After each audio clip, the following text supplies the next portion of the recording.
president of Korea announces the end of the world after a zombie-inducing asteroid strikes Japan, turning people into bloodthirsty flesh eaters. The apocalypse begins and panic erupts everywhere. No one knows what to do or where to run. But there's one guy who's more than ready. He's got his own safe shelter in another world, and he's been waiting a long time to crush some zombie asses. That guy is our MC, Seongo. Months ago, Seongo and his friends played Sora, the most difficult virtual survival game ever made. The game was sweaty and difficult to the point most players stopped playing it completely. Seongo's party ditched him with the ultimate betrayal of never logging back in again. He was left alone playing and streaming the game, facing all kinds of monsters and becoming the best. Sick of his life one day, our boy took off his headgear and deleted all of his public streams. Seongo focused on his life as a chef and found a cute girl as his favorite customer. He jokingly decides to chant status window in real life and stuns himself when he actually sees a real blue screen hovering before his eyes. The screen outlines his stats. They're the same from the game he played with one difference. He has a new ability called Private Portal. Testing this ability, Seongo materializes a human-sized warp gate. His mind struggles to comprehend the dangers of this new discovery because if the game is real, then the meteor that started the apocalypse was also coming. On the web, Seongo frantically stumbles across one such article about the steroids' incoming fall. He refuses to accept that the events of the game are occurring in real life. Our boy stares at the portal before his eyes. First, he received confirmation of the asteroid, and now this portal gate, confirming that something is wrong. Hesitating, he wonders if he should really enter this thing at all. With no powers, no bitches, no plans and money, he contemplates stepping foot inside. In the end, bro reflects on a few things and grabs the nearest ladle he could find. There, he sticks the ladle inside the portal to get a good feel of what was at the bottom of the other side. After scooping some dirt, he realizes that the other side isn't taking place inside a labyrinth stage of the game. That's a good thing. But he's also starting to wonder if this portal will teleport him to a different location on Earth. Having packed his bags to prepare for the trip, he encourages himself to finally go inside. In the next scene, bros pass the portal and discovers the beauty of the other side. It's a scenery without anything urban in sight. The first thing this guy notices is just how cold the weather is compared to the usual. With no signal on his phone, this dude analyzes that he's stuck in some kind of remote area that won't be reached by anyone easily. Long story short, bro's fucked if he's stuck here. Taking out a Sharpie, he marks one of the trees with a number 0. This is actually a smart move on his part to make sure that he doesn't get too lost in his exploration process. He starts walking and walking, but the walk takes a toll on him. The forest appears endless with nothing in sight. Right when this guy was begging for things to get interesting, a creature glared at him nearby. Instantly, this thing pounced like a predator and scared the crap out of our boy. Luckily, it's just a gorgeous valley deer and not some kind of flesh-eating monster. An interesting detail is that the system automatically identified this unique creature for him, confirming that this place is in fact separate from the realm of Earth. The creature stares at him before dashing away without a word. Not that I expected this thing to start talking or anything, but you get what I mean. Even our protagonist thinks that it's weird for this thing to just peace out like that. The good thing is that the deer wasn't aggressive. However, things are going to get really fudging ugly for him if he runs into bloodthirsty monkeys or boars. One more interesting detail is that the valley deer never even existed in the Asura game. Right after arriving here, he had a striking hunch that this realm is related to survival life and its concepts. Taking out a blade, he walks forward, preparing himself for anything that will come out and startle him. So far, he's denied the reality of a disaster heading to end humanity. But right when he was about to give up, he found it. His eyes glanced at the shining sun apple, a mystical fruit that he plucked from the tree. First, he wonders if biting it is okay. Then he takes an actual bite and experiences immediate change. The system informs him of his stamina restoration, and his body shimmers with a yellow glow. Its effects are actually the same as the sun apple juice they used to drink in the game.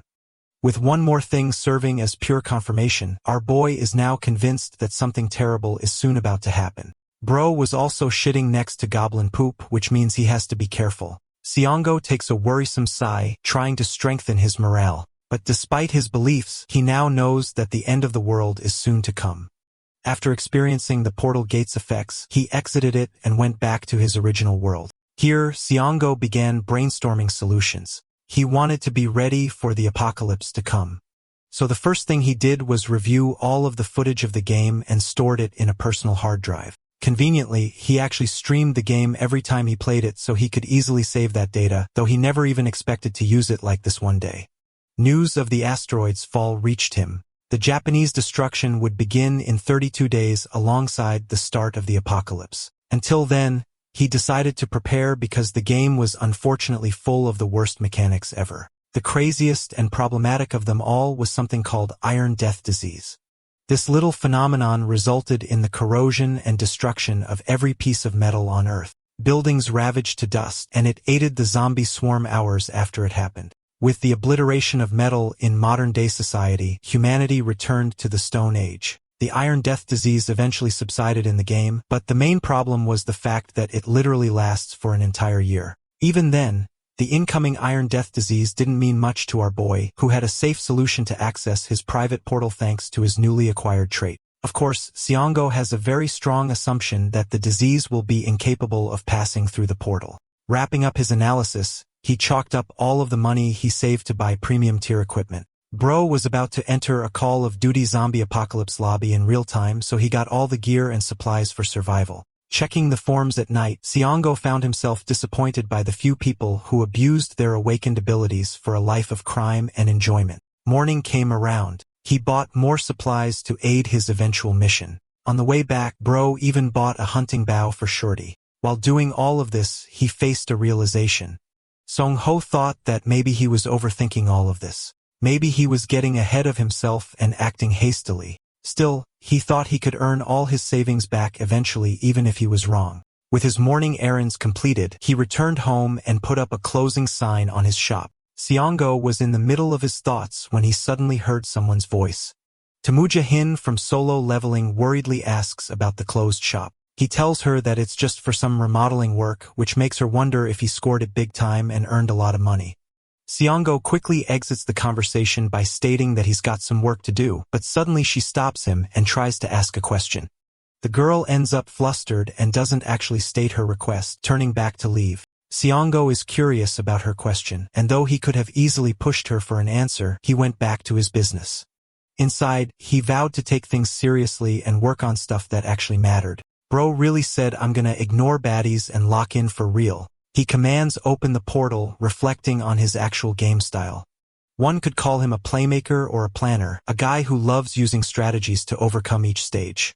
He wasn't exactly a powerful combatant and mostly relied on his brains. The reason is actually simple. In Sura, there's a complicated way of earning stats. You don't just acquire them after level UPS. You only acquire them after hunting and exploring. Right now, our boy is in the other realm trying to hone his skills with the bow. Clearly, with no practice in teaching before, Bro uses YouTube tutorials to teach himself. Song-ho postures himself correctly and takes aim to shoot. A side of him from the game is reflected in his experience until he eventually lets go of the shot. The arrow flings its way to the board, hitting the target. Bro is actually stunned by his talent to the point he thinks he's the chosen one. However, with how sore his hand is, Sung-ho realizes that his real drawback is his strength. That's why he wants to focus on working out and boosting his physical endurance. With basic preparations wrapped up, he would now move to the next step. Immediately, he needed to take care of two things. The first was to outline a way to hunt down monsters properly. The second was to build a home base where he could store supplies without worry.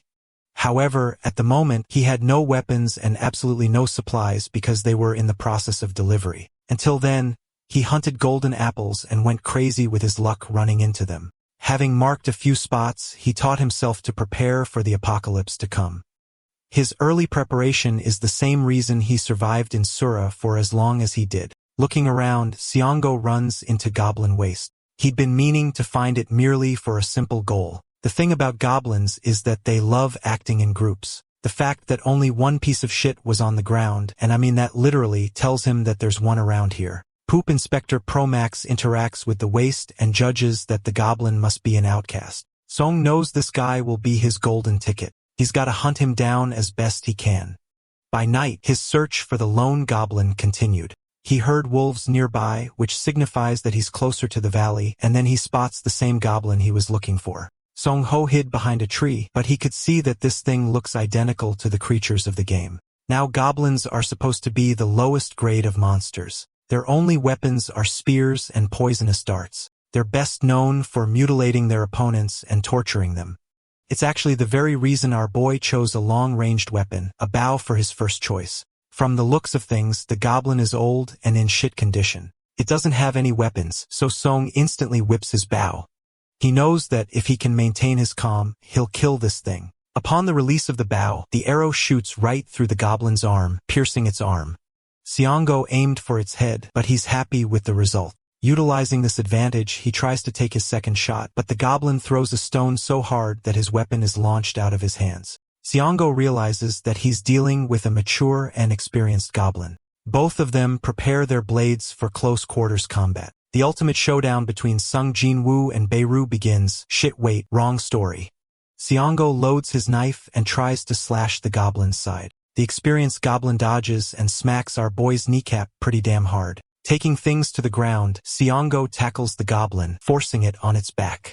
Here, he has the clear advantage. Seongo takes the blade and plunges it deep inside the creature's chest, causing it to scream in pain.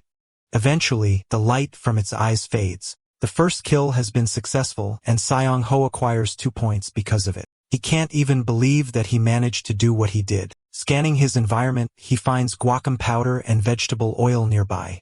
In the game, combining these results in an ointment. But first, he needed to dig up fast. It's far too dangerous to let this goblin rot outside because the group could find it and hunt Seongo because of it. Leaving it to rot isn't a good idea either because it will turn into something called a bone creeper. Seongo finds a pair of red trouts nearby. Seongo's heart trembles as he realizes he's fucked. The moment he averts his gaze, Bro discovers the creepiest owl monster staring down at him. Before this segment, we go back to Seongo's runs in the game when he was a player. During his streams, he compiled a bunch of material insight for the game. Some of his chat members donated money just for him to dive right into the goods. Seongo got into the bottom of it and described his experience with goblins and kobolds last time. Avoiding Bone Creeper is essential as well, but the forest houses 2 of the most dangerous creatures in the game. These are werewolves and owlbears. Owlbears are territorial creatures, which means their existence creates harmony in the monster ecosystem. Remembering the era of streaming, Seongo found warmth in his heart. There was this one guy, Bull Sangmon, who was always happy for him. The others were chill and a bit weird, like Barking Dog Dude who just couldn't stop typing woof and chat for some reason. Strangely enough, Seongo wonders why he's facing such happy memories. Is it because he's staring down the incarnation of literal horror before him? A creature that was going to end his life. Seongo refuses to accept reality. It's as if those memories are telling him to concentrate. He uses every moment at his disposal to think of a plan. He already knows that the owlbears are damn near vicious and tear apart anything in front of them. The fact that the creature is standing still without doing anything implies that it isn't as hungry. But the more important thing getting on his nerves right now is that they've invaded the territory of the red trout. With all of these important factors considered, Seongo realizes that there's possibly only one way for him to escape this nightmarish situation. Turning his feet, he reminds himself that he's still the Kimbap Joa in his head, even if his body is the lowly physique of Kong Seongo. Gritting his teeth, he challenges the monster to face him, a final declaration of his will to survive. The creature eyes him down, initiating its terrorizing first attack. The owlbear is especially great at hunting at night, but its main weakness is direct sunlight. Having memorized its patterns in the game, Seongo knows that he only has to execute to save his life. Matching the timing of the beast's attack, Seongo excellently evades the slash, and at the same time, thinks of a way to create some kind of light effect to terrify the monster. Bursting with speed, he runs up the creature's huge arm before finally whipping out a flashlight and blinding its eyes point blank. This effect is so traumatizing for even a predator like the owlbear that it is completely blinded. The next scene cuts to our boy rotting in his bed as his alarm rings. He knows he has to get back up even after his body is sore as shit after last night. Seongo passed out right after returning home. His last memory is him running for his life after blinding the monster. As luck would have it, he ran it into an owlbear right after facing a goblin. Bro doesn't want to deal with that shit again and tries to get up to eat something. He kisses the floor with a thud, realizing that his legs are annihilated after that cardio. Luckily, he's still got those golden apples from the other realm. Siongo grabs one and takes a bite, instantly rejuvenating his stamina with its effects. Finally, he feels more alive than ever before, wondering if he should now properly satiate his stomach. But after tidying himself up, Bro ends up running into Temujang Hain again. She's come here to eat in a different restaurant and coincidentally ran into him. Siongo wasn't looking for company, but she sat here because she likes having a meal buddy. Mi-kyung hurriedly asks him if he tried opening the status window. Her enthusiastic attitude makes Siongo realize that this must be the topic she wanted to discuss last time, but stopped herself from. Mi-kyung shows him the news and assures him that it's real. Some awakened players are actually using their powers to steal money from others. Siongo is a little startled by her confidence to ask something like that directly. He answers her by lying and saying that nothing showed up. The thing is, Siongo feels like he's doing the right favor by keeping others blind about his status. First of all, his trait is strategic and not combat-focused. It's something he can utilize to the best of his advantage instead of sharing with others. Right now, not even his personal safety is guaranteed. If he ends up revealing his hand to the lady in the red dress, which in this case is her, then things could really end up badly for him. It's a smart play. However, the dude is intrigued how Mi-kyung is taking so much interest in asking about awakening. Then comes a surprise from her. She hesitates and even admits to stating a lie. Siongo assumes good intentions from her and even assures her that she doesn't have to say anything. He encourages her that there's still time and heads home shortly after their conversation. Finally, his delivery packages arrive. Stuff he ordered came, and now he didn't need to worry about supplies. He moved his stuff up to the rooftop and only kept important stuff on the second floor. During his preparation work, he selected a whole bunch of items necessary for today's mission, stuff like gas masks and suits and other equipment. For his upcoming mission, our boy intends to find a proper location to use as a hideout. It's necessary for him to build a home base, hence the purpose of the axe. Passing through the portal, Siongo faces his first lead in finding a hideout. He accidentally discovered a goblin cave while looking for the old goblin. Recalling its location, he travels to that exact same spot and finds it. It's a pretty convenient spot to hide, one that is perfect for his plans. However, first, he needed to verify the kind of monsters that lived here. Siongo scans the environment and finds tiny footprints of kobolds passing by.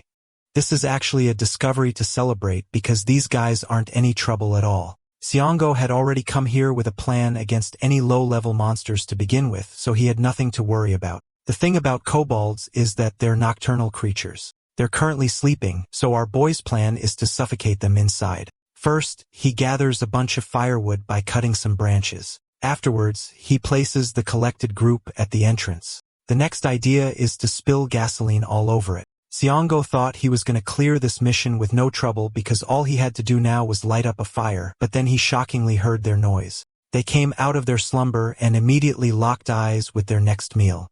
Siongo gently greets them before whipping his axe and lunging forth into action.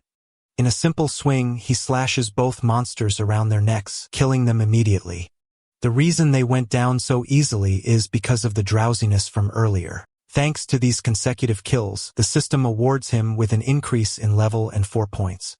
Next, Siongo tosses the lighter in the firewood. Shortly after the fumes start to go inside. In the Asura game, low-level monsters had one glaring weakness. They were vulnerable to new things, and this was one of them. Our boy waited with a gas mask outside. Though he could have tried to burn them directly, this method was even more effective with the cleanup process. The slumbering kobolds frantically woke up and ran outside to save themselves. Xiang-ho intentionally chose this strategy to weaken their bodies and create confusion among their escape. The moment they stepped outside, his objective was to take advantage while they were down to kill them at once. Though he expected at least 5 of them to come out, Xiang-ho is stunned that only 4 did. This is different from their usual group of 7. Aiming at one of the kobolds, Xiang-ho slaughters it dead, declaring that only 3 of them now remain. The remaining 3 ran up to him, doing what little they could do to attack. But our boy was ready with his axe. This man was swinging home runs with the weapon and taking them down. Another kobold tries to attack, but the all-powerful fart spray of death blinds him point blank. Before it could even do anything, Xiang-ho helped cut off its head. With just one final one left, our boy stares down at their leader fidgeting in fear. He has become the hunter and declares their end, promising to make good use of their hideout. The bloodbath ends at last with Siongo fatigued on the ground. His lack of stamina is the real drawback right now, even though they were easy to beat. The system stats, interestingly, are no different than from the game, even the debuff section from the exhaustion state. Status points not increasing after level up is the same too. Still, leveling up will eventually unlock shop items for him, so that's good on its own. Right now, the most convenient thing is that he can use a private space of his own. But as much as our boy wanted to have a clean environment inside, he found himself disappointed with the mess the kobolds made. With a hideout secured, cleaning operations began. This dude had to clear so much of goblin shit that he got tired of it. Cleaning up so much felt like a pain in the ass, especially after having cleared a proper fight. Siongo cursed at the shitty creatures for living in garbage. Still, he had nothing to worry about anymore with a new home base. Siongo returns to his side of the world every time he needs to take out the trash. That was a benefit, but still it took him so much time to clean up. The one thing that surprises him the most is discovering how easy it is to use items between dimensions. So he used a pipe from one side and activated it on the other, even astonishing himself with how well it works. Hours of effort aside, the place is now glittering with cleanliness. Next, he needs to clear bloodstains and work on pouring concrete, so storing stuff is easier. He thinks about the complications of mortar and using sandwich panels. But the one good thing about this shitty cave is that it is full of luminous and ignition stones. These are newbie stones in the game, but the place is full of them, so that's good. Siongo now has a reason to mine this place properly after construction. The following day, Bro is at the edge of his life. He's working so hard every day that his body is aching all over. Checking his arm, he surprises himself with the few cuts he endured.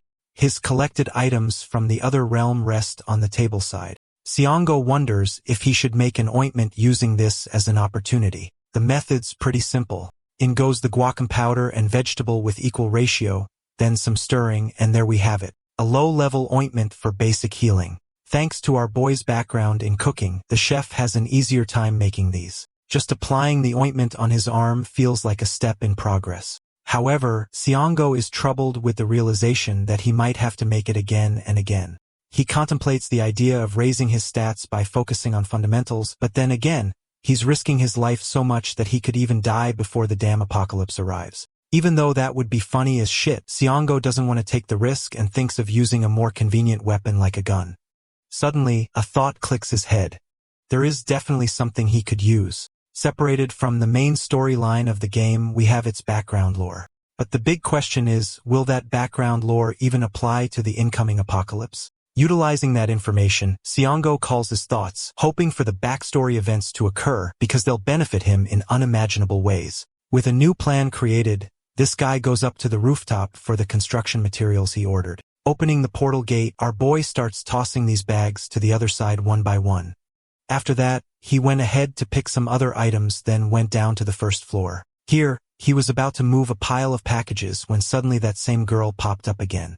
Siongo is starting to wonder if she's getting too comfortable with him at this point. Bro says it straight to her face, causing her embarrassment. He assures her that he's just busy with remodeling work, and she thinks he's telling the truth. What surprises her is that he hasn't come in for his regular haircut every 3 months. Siongo remembers yes and also understands that a haircut is needed for the incoming exploration. So he drops what he's doing and goes to her shop. Here, Bro is looking like a Korean version of Moist Critical. He orders her to shave it all off the buzz cut Sigma arc. Surprised, she decides to carry out his request. What intrigues her is how Siongo's shoulders have gotten broader. I mean, let's be honest, no girl is ever gonna say that for real. He tells her he's been working out while Mikyoung talks about the status window being related to the game's survival life. Awakeners are people who have played the game at least once. All this time, Siongo plays dumb and agrees with everything, but he also curiously asks about her source of information.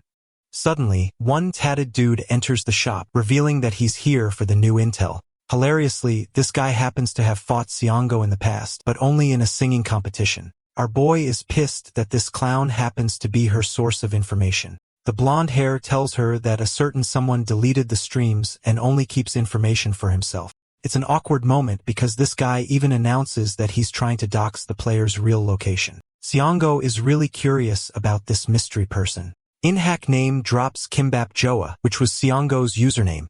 This complicates things already because now our boy knows that people are genuinely out there hunting him down. Inhan forces the young lady to be bold and to join their team.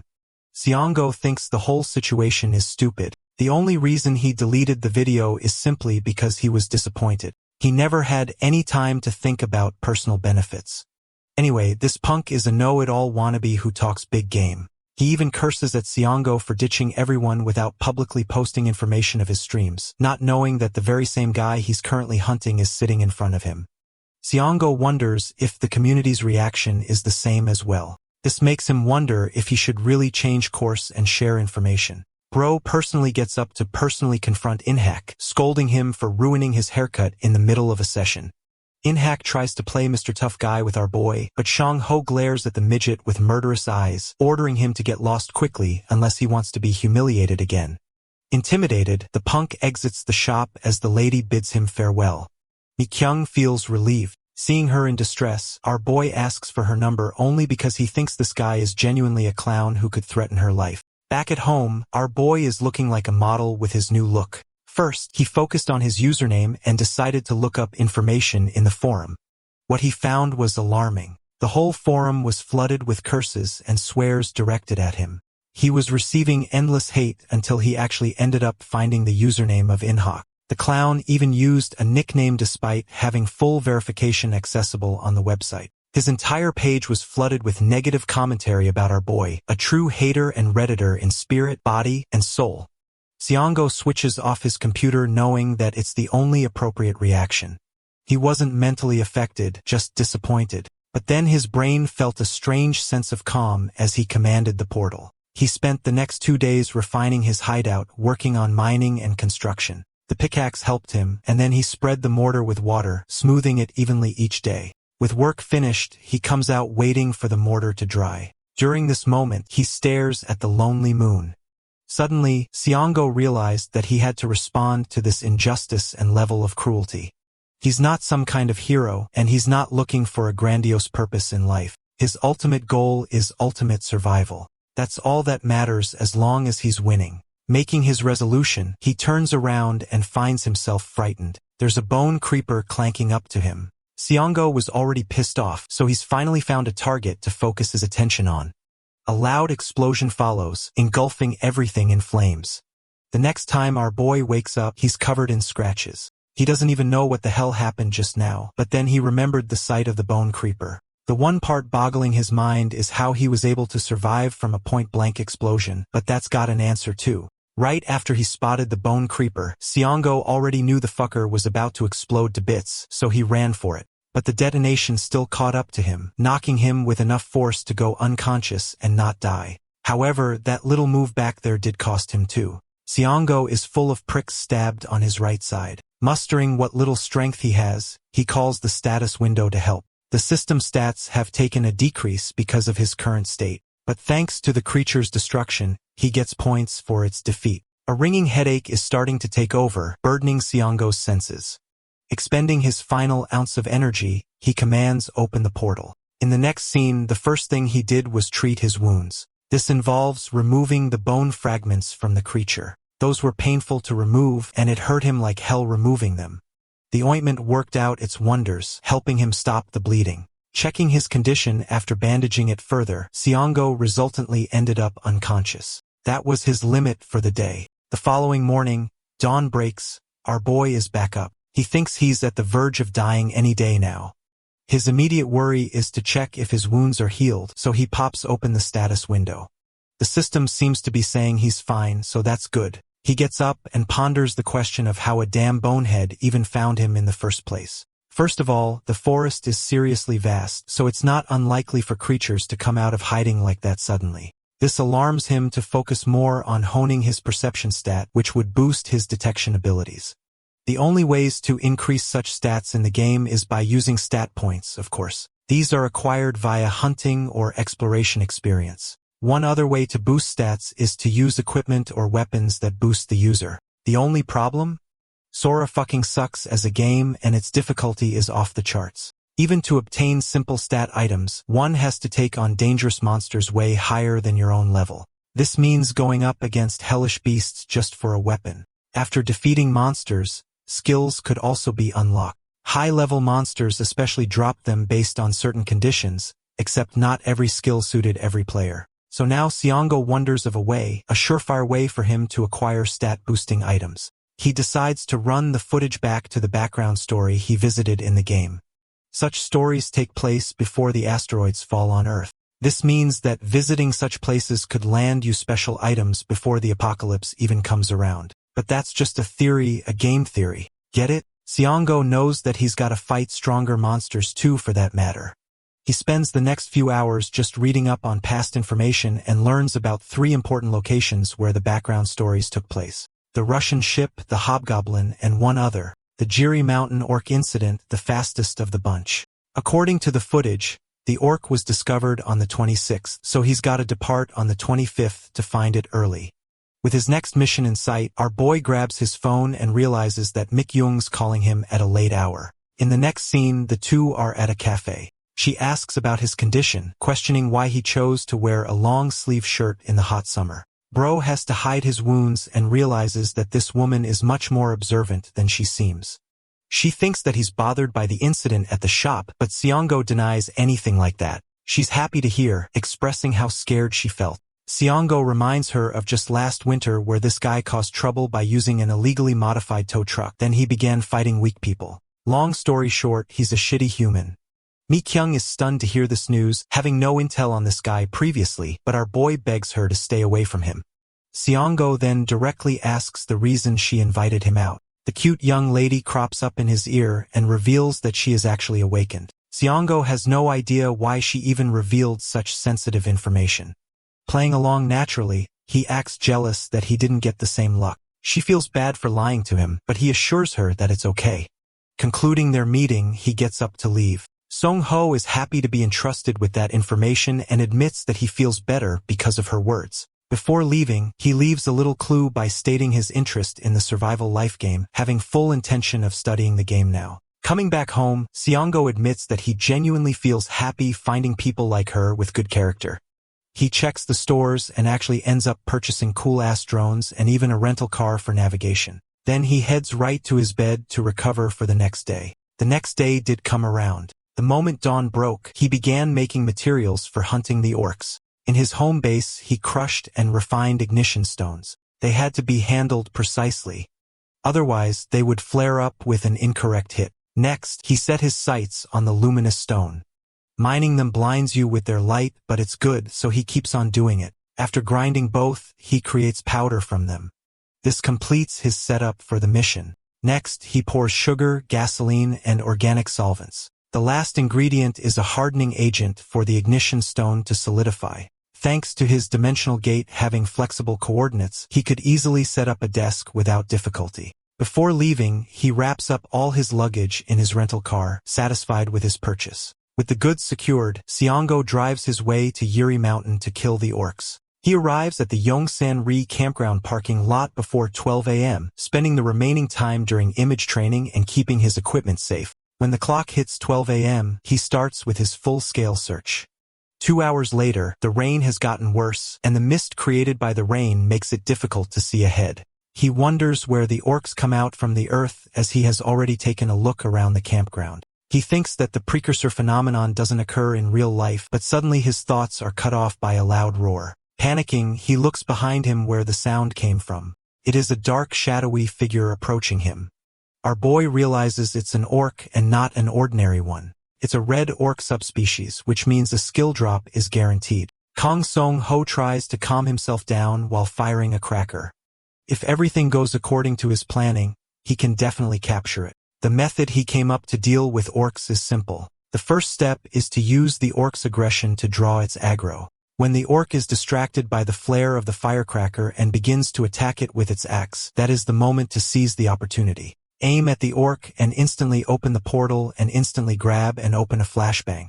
Due to the intense light, it will take around 20 seconds for the orc to bring back its vision. Creates a race with time. Then destroy the orc's muscles, which have gotten loose due to the effect of the status, to completely make his movements drop drastically. The orc screams out of rage and uses its axe to attack on our hero to crush him. But swiftly, our guy bends down when the axe is about to hit him, dodging the attack. Then he takes his knife and stabs the foot of the orc. The moment the orc's foot is stabbed, it yells in pain and drops to its knees. When the eye level of the orc and our protagonist is the same, he will shove down the already made flame can into its mouth. As soon as the can goes in the mouth of the orc, it explodes. Soon, our boy begins to celebrate his victory.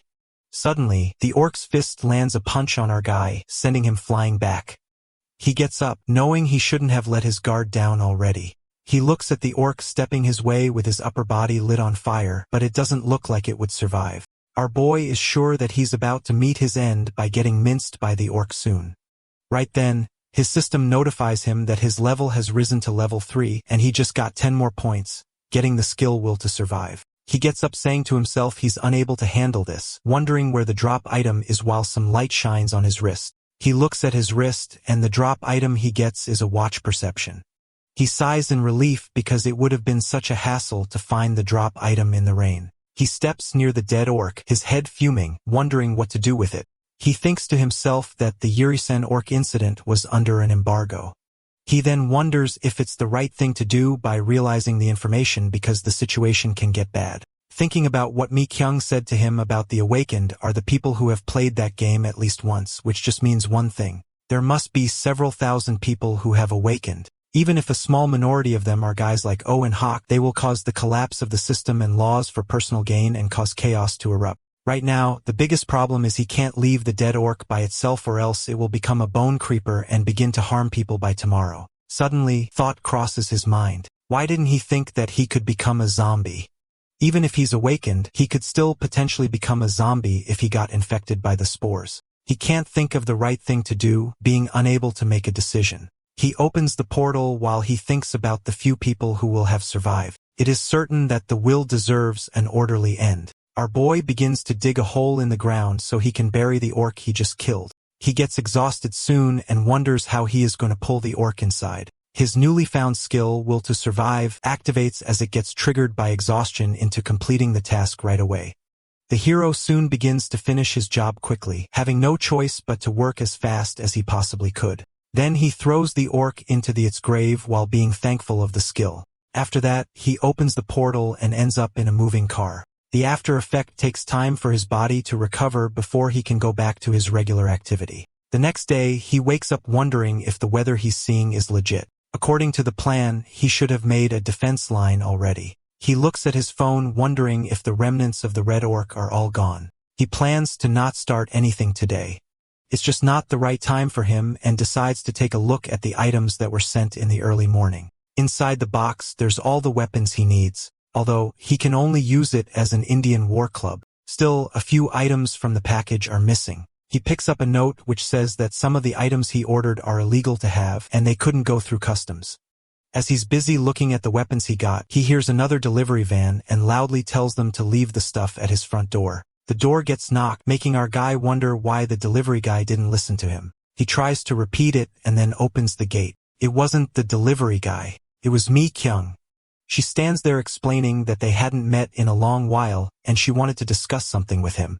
She is holding a bag with some food in it and wonders if he wants to eat some rabaki with her. Now there are just 24 days left until the apocalypse arrives. Our boy is unable to believe that Mi Kyung has finally visited his house. He's clearly getting nervous and can't stop blushing. After she serves the food, tells him to eat before the food gets cold, and he listens to her. They are soon done eating and he asks what she wanted to talk about. She cuts straight to the topic as he mentioned earlier that he was looking into Asura, so she could discuss some important information over it. Well, that's not what our boy thought that she was coming to discuss. He thought maybe she wanted to date him, but he assures himself that talking about the apocalyptic things with her would be the best option right now because he needs to have good company around him in a tough time.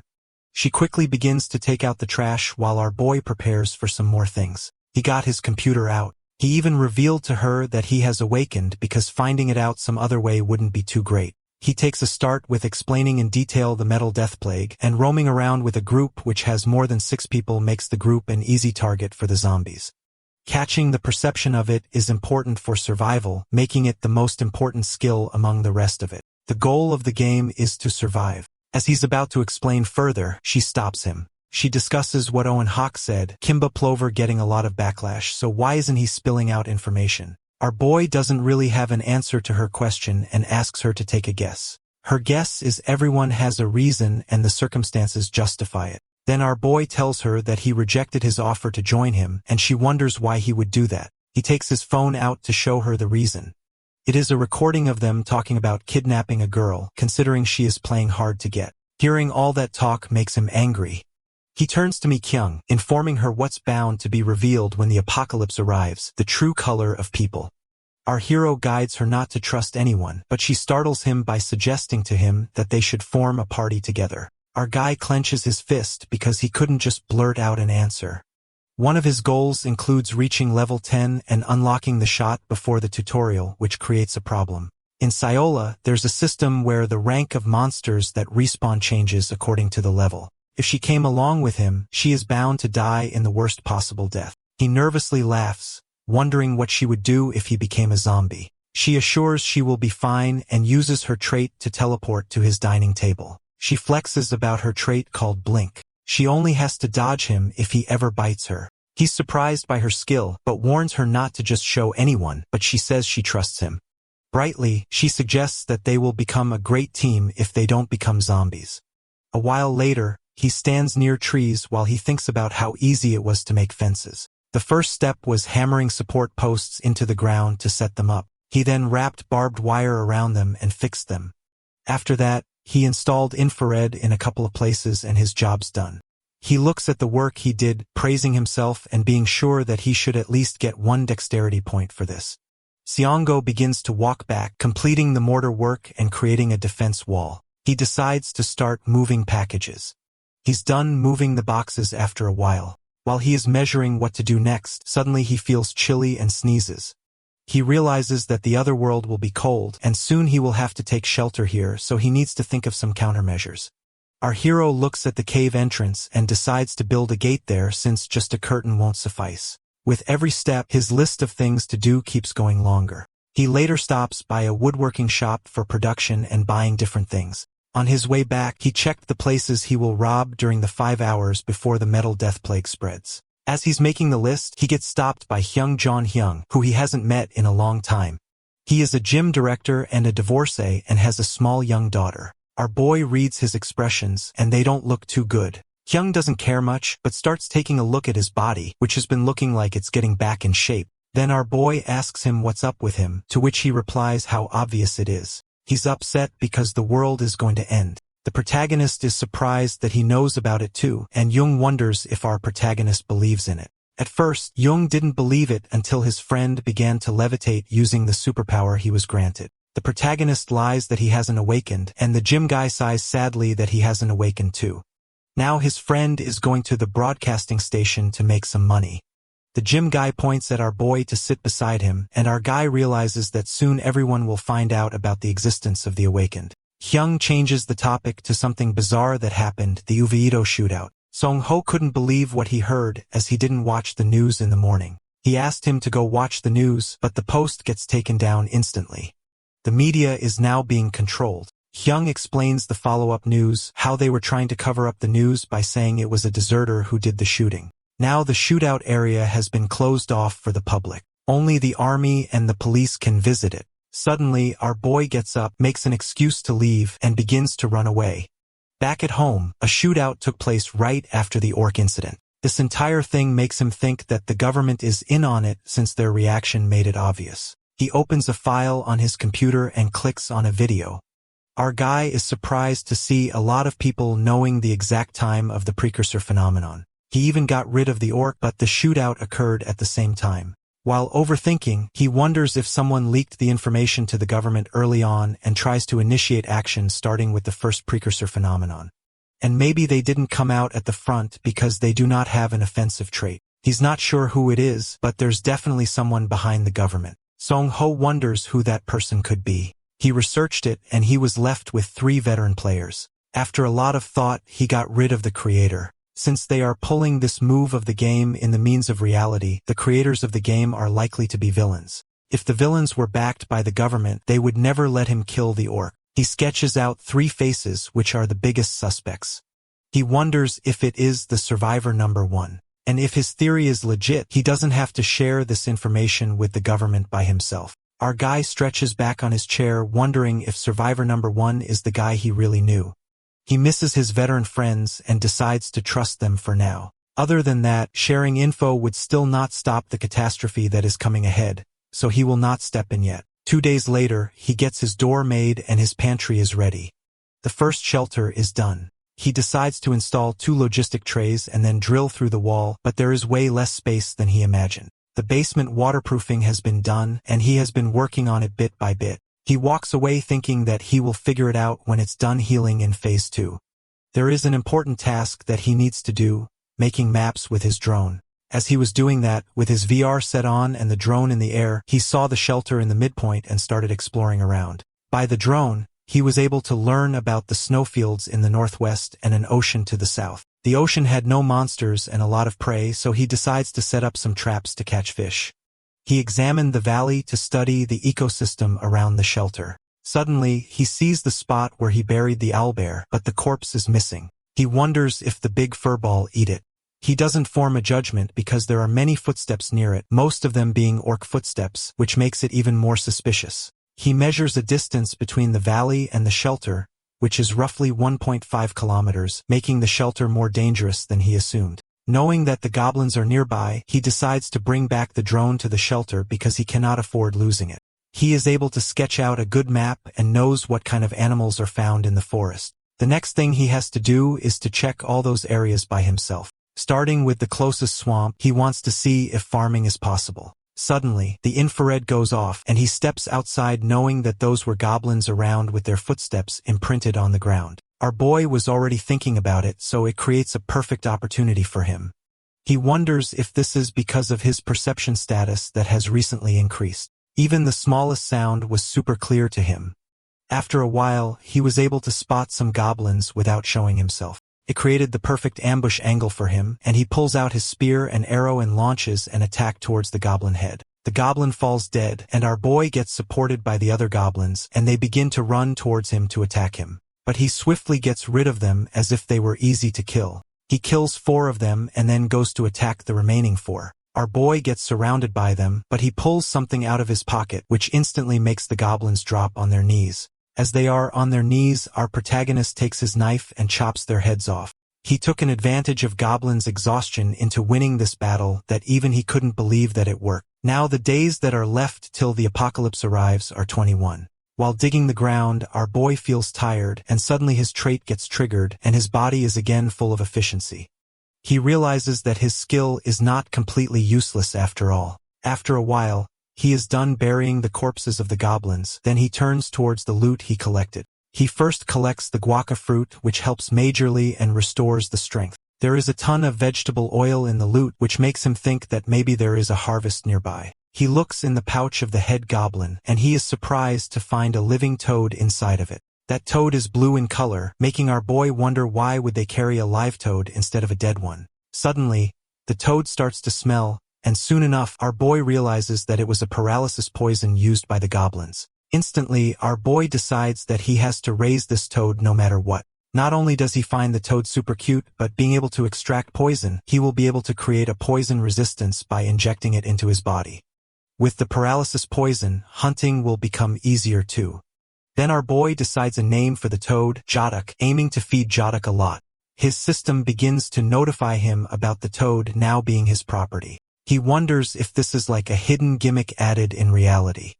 He begins to overthink and overanalyze the situation. After that, our boy starts exploring and opens the dimensional gate. With that gate, he keeps going back and forth and finally completes his reorganization. After that, he immediately begins to search the surroundings and then finds a spring which he accidentally missed in the drone. He looks at the water and realizes that it is ordinary water and nothing too dangerous about it. He is surprised to find a hideout near his shelter, and right behind the spring, he finds a guaca tree and vegetable oil buds. Our boy picked the guaca fruits and harvested a proper amount of vegetable oil buds. After that, he left marks on trees everywhere he went so he wouldn't forget the way to this place and began to head back. At his apartment, he feeds his new pet, Jodok. He's raising his pet on the second-floor apartment for the time being. He couldn't leave Jodok in the hideout because it would die. Other than taking care of his pet, there were more things to do. The longest thing that took was making the ointment and accidentally made too much of it. He doesn't know what to do. He can't give it to Mi-kyung because she is a fellow awakener too, so he decides to give it to Hyung. At Hyung's place, he drinks the protein drink and our boy gave him the ointment, making him wonder what that is.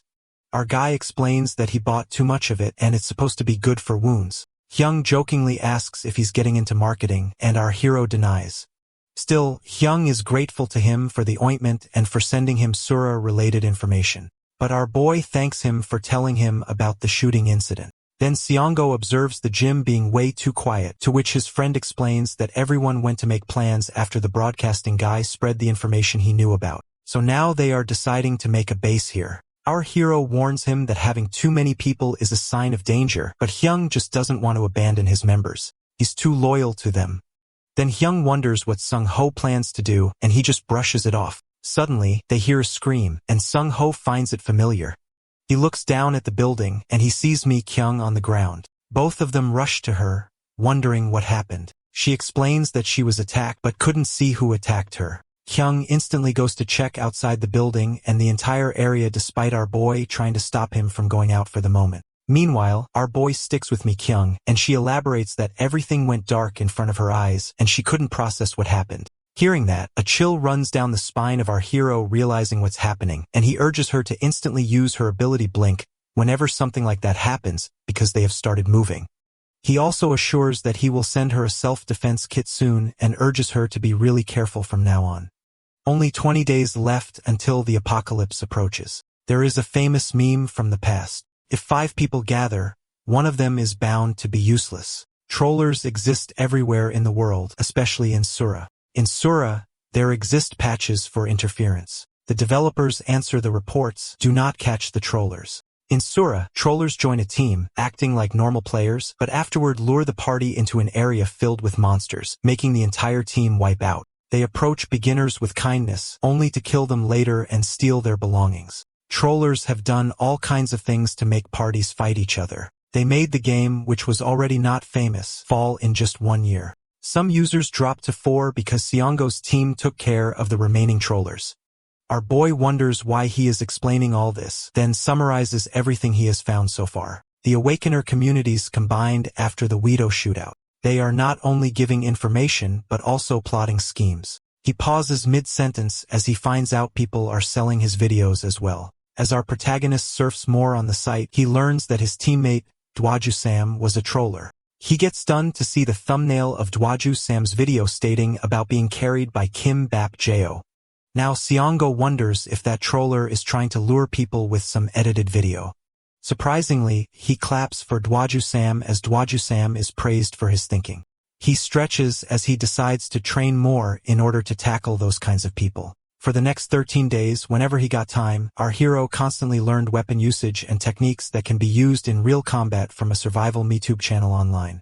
On the other hand, in that time period, he saw attacking monsters, including hideouts. Plus, there are a number of strategies and weapons that did not consider the wire disease. Therefore, after training in those 13 days, Seongo is finally looking forward to choosing a main weapon, a weapon that can be used if the wire disease comes and which is also good for anti-personnel combat and monster elimination. He looks into his tool bag and finds an Indian war club, wooden slingshot, ochre clay beads, and handmade stone axe.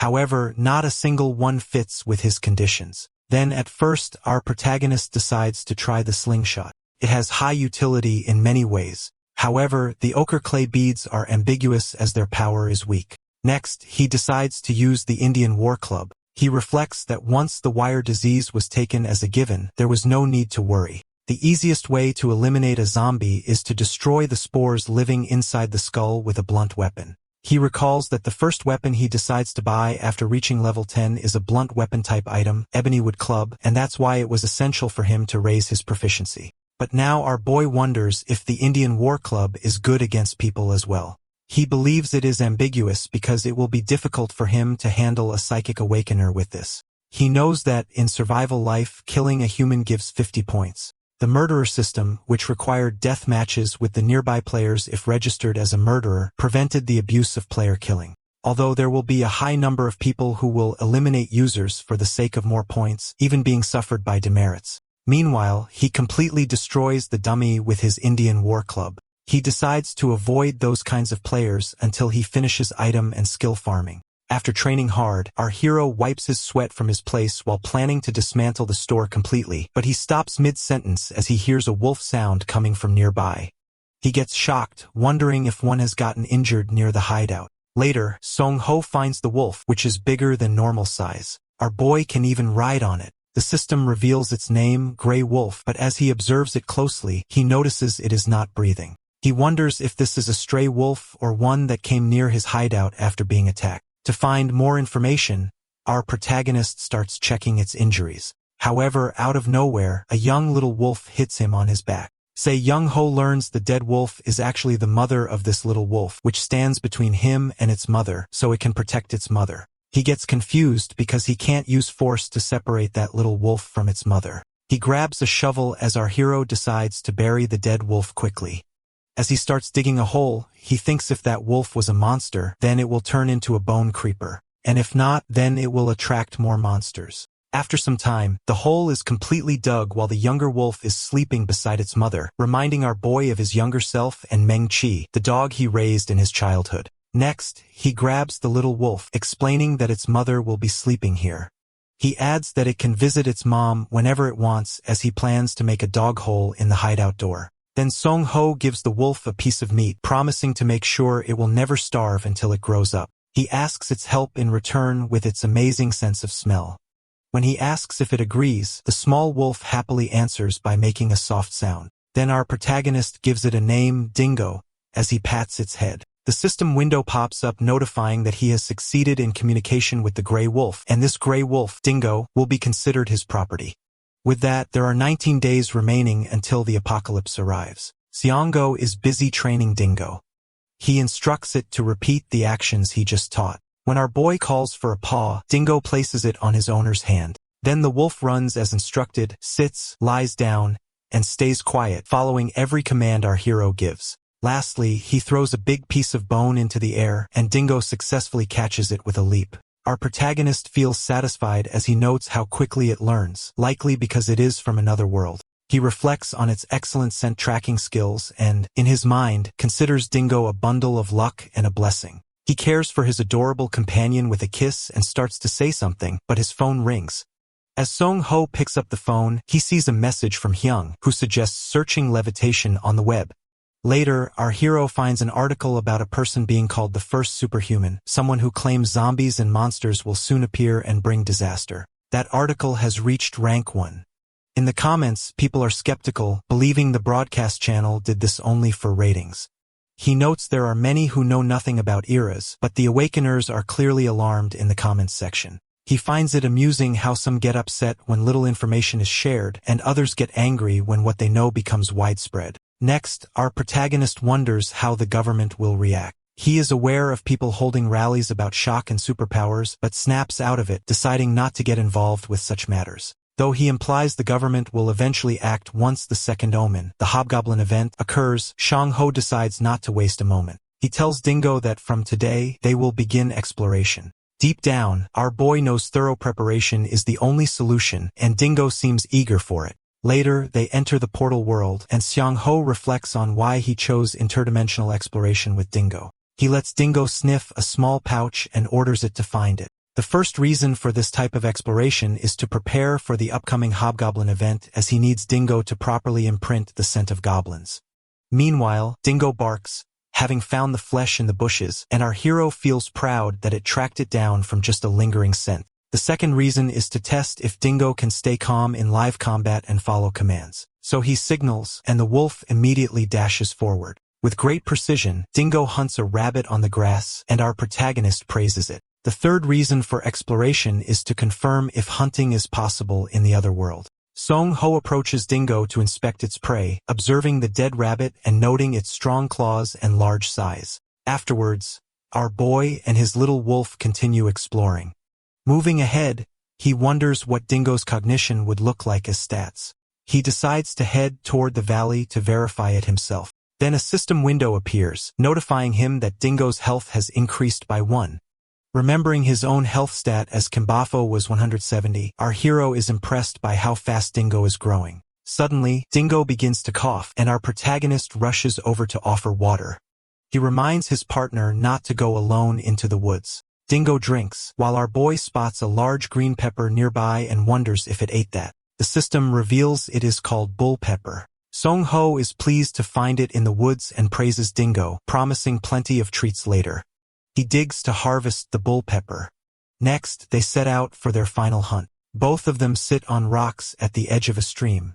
This time, Dingo doesn't detect any unusual scents or presence. Deep down, our boy reflects that red trout aren't monsters and don't give points or items. However, he believes it's essential for young Dingo to gain experience, which is valuable. After hunting red trout, our protagonist decides to finish preparations for Phase 2 then return home. The following day, his entire restaurant is demolished. The manager of the demolishing company tells our hero to contact them within 3 days if there are any repair issues. He thanks the manager sincerely for working so early in the morning. Taking a deep breath, he feels a bit sad to see the place destroyed, but knows it was necessary. As he steps inside, Song Ho assumes that after the apocalypse, those who don't turn into zombies will likely loot stores. He admits he would do the same, so he has no right to complain. As he starts cleaning up, Hyung appears behind him, observing the empty room. Hyung mentions he's also left only the bare minimum equipment. When our boy wonders aloud why Hyung is there, Hyung snaps his fingers against Seongo's forehead, angry that our hero left the previous day without a word. Now Hyung says he came just to check if Song Ho was even alive. Meanwhile, Dingo watches Hyung with cold eyes. Hyung wonders aloud if Song Ho always had a dog, but he explains that one is long gone. He adds that this is his new pet, and Hyung calls the wolf adorable. Then Seongo asks again why he is here, and Hyung repeats that he only came to check on him. Our hero doesn't believe that, so Hyung shares another reason for his visit. He admits he was worried, but also reveals that he's found the people behind the attack on Mi-kyung. With that, only 17 days remain until the apocalypse arrives. Sitting down with Kyung, Seongo learns that the party organized by Kim Cheol-jun, the man known for always wearing a hat, is actually targeting Mi-kyung. Kyung also mentions that the tow truck, which our boy dislikes, is involved with their party as well. He points toward the mountains in front of them and asks if the area near the base of the mountain is where redevelopment halted, adding that their hideout is situated there. However, our protagonist is curious how Hyung was able to discover all this, and Hyung explains that the clues simply lined up. He states that Han Jin-song, the one who can levitate, had recently appeared on a variety show, and Hyung had asked him directly. Han Jin revealed he had met with Kale Jun's group before, but their members were all unpleasant. So Han Jin refused to stay with them due to conflicting personalities. After what happened to Mi-kyung, all the female members started leaving the party. When questioned about their departure, those women only said they had received offers from other Awakener parties. Hyung asks for Seongo's opinion, and our hero responds that unlike Mi-kyung, the other female members must have been tricked into joining.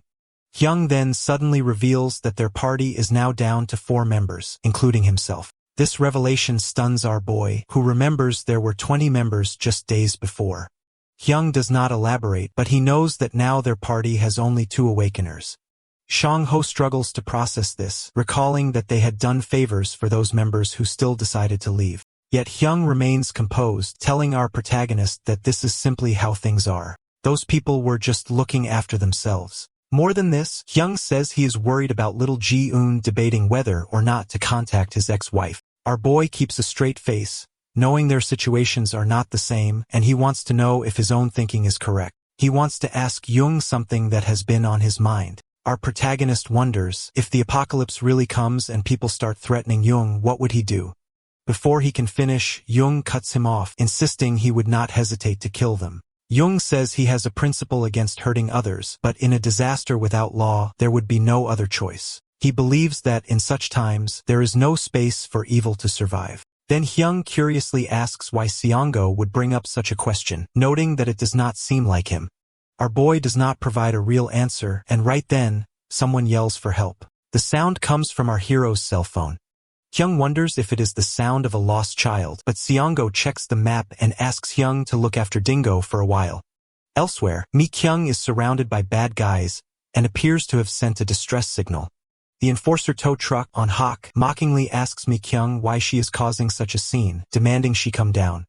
In response, Mi-kyung stands on the edge of a rooftop shouting that she already refused, but they kept chasing her. She demands to know why they are doing this. Onin urges her to reconsider, but Kim Seol and Ma Jong step forward, insisting on handling things their way and pointing out that since they are in a redevelopment area, nobody will come to Mi-kyung's rescue. Kim Seol tells her not to waste her energy and reminds her that they all have traits, then starts a countdown. Meanwhile, our boy is preparing his weapons, hiding in an alley. At the count of 2, he slings Kim Cheol, and on 3, Kim Cheol is struck. All the group members are confused, trying to figure out who is attacking them. Suddenly, our protagonist appears in a helmet and steps forward to strike an in, debating whether or not to reveal his identity. Using the Indian War Club, Seongo hits an in hard, then immediately goes for another member. This person emits black energy, making our hero suspect he has a vision-blocking trait, but Seongo is able to strike him anyway. Now our hero is breathing heavily, and when he sees Mi-kyung, she warns him to watch out. He turns and sees Kim Shil coming at him with a bat, which hits and damages his helmet. Seongo is shocked by the destructive force behind the attack. At the same time, Kim Cheol realizes who he is, but our boy is deep in thought, recognizing that Kim Cheol's offensive trait is extremely powerful even at the early stages. Kim Cheol vows to cripple our protagonist, and his group members rise to back him up, determined to unleash their full strength despite being non-awakeners. Onin charges at our hero with electricity, mocking him as he approaches. Seongo is unsure what to do as his opponent shows off all his skills, and he wonders if he should use the dimensional gate. Just as Onin is about to strike, Dingo appears and bites Onin's arm. Hyung steps out from an alley, asking if this is really appropriate in broad daylight, and suggests the group should leave if they don't want trouble, stating he is calling 1 or 12. All the group members decide to retreat for now. Hyung comments that they look weak but still act arrogantly. Next, Mi-kyung comes down and immediately grabs our hero's head, checking if he is alright. She notes that his helmet is cracked, and Hyung offers our boy a piggyback. Seeing them both worried, Seongo's thoughts flash to his old comrades from the game. When Mi-kyung suggests a hospital visit, our protagonist turns away and insists he is fine. He then asks Hyung if they can bring Mi-kyung into their party. Hyung says it is not a problem as long as Mi-kyung has no objection, and she happily agrees. The hero leaves, saying he has some things to do, while Hyung and Mi-kyung are left wondering why he is acting so strangely.